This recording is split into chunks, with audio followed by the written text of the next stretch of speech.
Hello everyone, welcome back to another video where today I want to talk about the Fugitive Doctor, more specifically the new Big Finish audios surrounding her, but even more specifically than that, I want to talk a little bit about the lore implications of these recent box sets, as well as recent statements given by Jo Martin with regards to what she was told her Doctor was, where she fits into the canon and stuff like that. If you're wondering where I've been all this time, you can thank EE for that.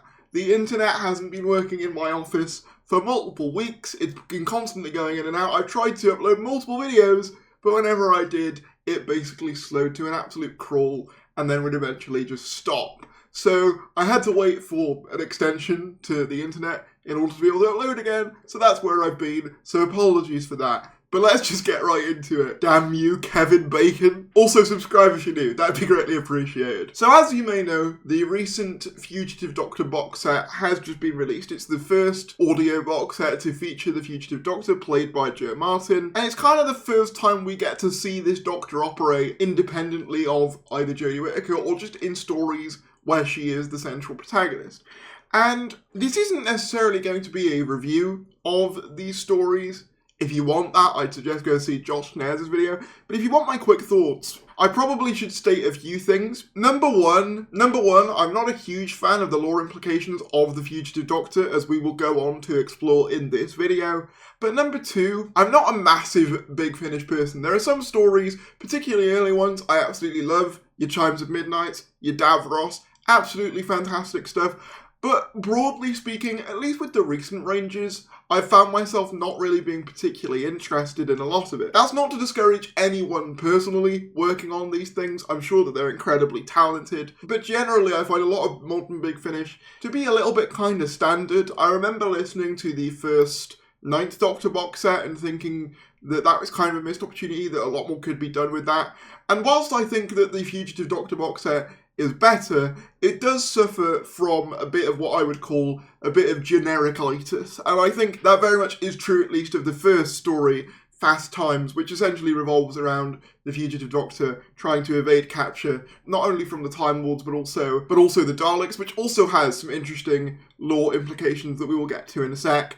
But that's definitely the most generic of the bunch. One thing I will say is that Jo Martin is the absolute highlight. While listening to her, I couldn't help but feel that as much as I do really enjoy Ncuti Gatwa's 15th Doctor, I do think it was kind of a missed opportunity to not go a bit darker with a Doctor immediately following Jodie. Jodie was a very bubbly, very upbeat, very kind of energetic incarnation, and I have to say it was somewhat refreshing having an incarnation that was quite a bit more stern when compared to a lot of other modern incarnations. By far my favourite story of the three was The Legend of Baba Yaga. This revolved around the piece of Russian folklore. The Doctor is trying to use the magic of the Baba Yaga in order to conceal herself away from the Time Lords and Division who are hunting her down.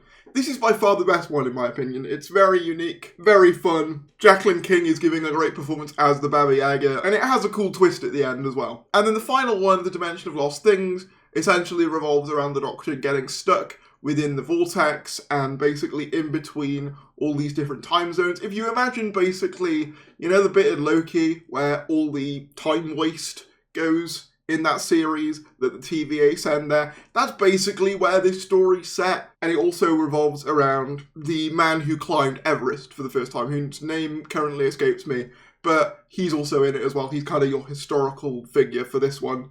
Again, it's okay, but I just didn't really feel like too much towards it. But that's my brief thoughts on the first Fugitive Doctor box set. Definitely not bad, and I think there's a lot of room to like grow and like have potential in this range. And there's some interesting ideas that are certainly like presented. But I do think that it could have been a little bit stronger. But what I want to talk about is the lore implications of the Fugitive Doctor and what has been said not only by Jo Martin, but also sort of suggested in these Big Finish audios. Now, it is important to note that while Big Finish and the TV Doctor Who kind of have dubious canon links, like, for example, some of Big Finish's canon to the show, but not all of it, whereas all of the show is basically canon to Big Finish, is, I believe, how it works, unless you've got something like the Unbound Doctor and stuff like that. And this isn't the first time some of the Doctor Who expanded media has attempted to fill in the role of the Fugitive Doctor.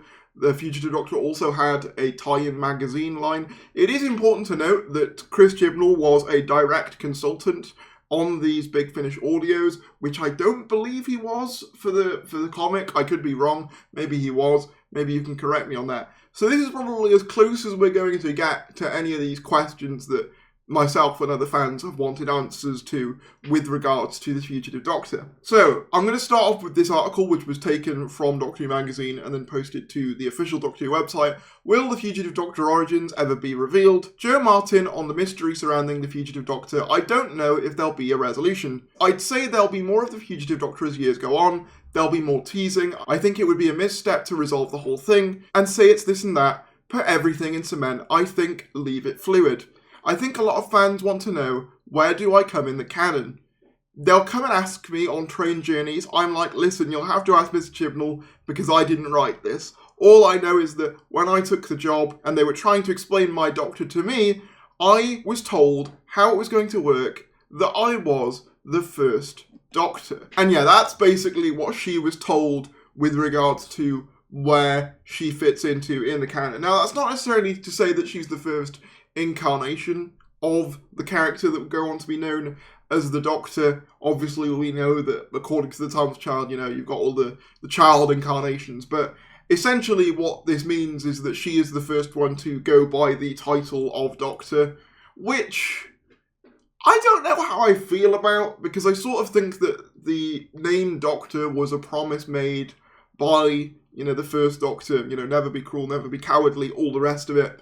And I kind of feel like the Doctor going by that name prior to that kind of dilutes that. And that's kind of one of my issues with the whole kind of pre-Hartnell Doctor thing in general as a concept, is the idea that William Hartnell not being the first Doctor may for some kind of dilute the significance of William Hartnell's first Doctor. Now, of course, I understand that for a lot of people, these have been topics that have been hashed to death, and I don't want to relitigate them too much, but I do think it's important to add this context in. To the credit of Big Finish, though, I will say, one thing I did like about the way they approached the Fugitive Doctor is that, at least the way she's presented to me, she kind of hasn't grown in the way that the first Doctor did during his era. There's a lot of times where the Doctor is actually reluctant to help people and is a lot more self-interested early on and is a lot more focused on what they themselves have going on. I'm Fade, and this is Xena. Thanks for getting her back for me. It was good of you. What's your name? Look, I was happy to stick my neck out for you once, but I don't do friends, okay? Okay. Which is much like what the first Doctor was like prior to his character growth via Ian and Barbara and stuff like that. So I will give them some credit for that, and I do think that that somewhat helps in kind of making the first Doctor still feel like the first Doctor who kind of accepted their place in the universe, if that makes sense. Equally, though, there's other aspects where I think they played it way too safe with the Fugitive Doctor's personality in this first box set. For example, they still make them like a huge expert on Earth and Earth culture. One of the first things she says when she's captured by a robot in the first audio is, "What are you doing, Johnny 5?" Obviously a reference to the 80s film Short Circuit. Send a coded transmission to the client. Inform them we have the Doctor and comply with their delivery instructions. Affirmative. Hey, you! Johnny 5! Let me out of this thing! And look, I get it. It's a reference, it's a joke, it's funny. And I'm not saying that, the Doctor couldn't make any jokes in these box sets, but I just think if you're going to have a Doctor who is pre-Hartnell, who is pre-having that love of Earth, that should be reflected more in this character. Maybe we could have a Doctor that is a bit more detached from, human and Earth culture, and isn't really, making jokes about various pop culture references, because I just think that if you're going to do a pre-Hartnell Doctor, they should feel different from what we have before. And that's kind of one of my issues with this box set in general. Whilst in some ways the Doctor does feel like they are in the past, the universe around her kind of doesn't. Obviously, I mentioned the Daleks in the first part of the audios before, but the Daleks in these audios are aware of who the Doctor is. And it's very much implied to be the modern version of the Dalek. The voice is very much the modern Nick Briggs Dalek voice. You are the Doctor! You are the enemy of the Daleks! Daleks? Nah, sorry, I've never even heard of you. And as I said, they know who the Doctor is. So it's kind of weird dance where the universe seems to be in the modern-ish period, i.e. post-Time War. You know, a lot of stuff has happened, but also the Time Lords and Divisions simultaneously still exist, and like the Fugitive Doctor exists. And look, I get it. You know, Doctor Who's time travel, it's not necessarily linear. You know, the Fugitive Doctor can exist in the future. But I just think that there's a lot of kind of things you have to skirt around to make this baseline premise work. Speaking of which, we also do get a sort of explanation as to why the Fugitive Doctor's TARDIS is a police box. Now, this was one of the main things that people were confused about during Fugitive of the June. Of course, we know in the lore that the reason the TARDIS is a police box is because when it first lands in Totter's Lane in the 60s, the chameleon circuit gets stuck. And that is why it is a police box. But of course, if Fugitive takes place before that event, why does she have the police box? Well, they do explain it in The Legend of Baba Yaga with this piece of dialogue. And on landing, it does what all TARDISes do. It tries to blend in. But the telepathic circuits are overwhelmed by belief in a local legend, and it tries to conform. No! They all do it. Mine keeps latching on to the image of a police box. No idea why. Other mediums have their own versions of this as well. The comics have basically said that the reason she has a police box is that she landed in 1962 before the first Doctor, which I think is a little bit silly, but this is the explanation given by Big Finish. Essentially, the idea is that the TARDIS is feeding off of its own legend and the legend of the Doctor, and therefore is still honing in on the idea of it being a police box. Now, I want to say that again, I think this is a better explanation than the one that I just talked about that the Doctor Who Fugitive Doctor comics gave.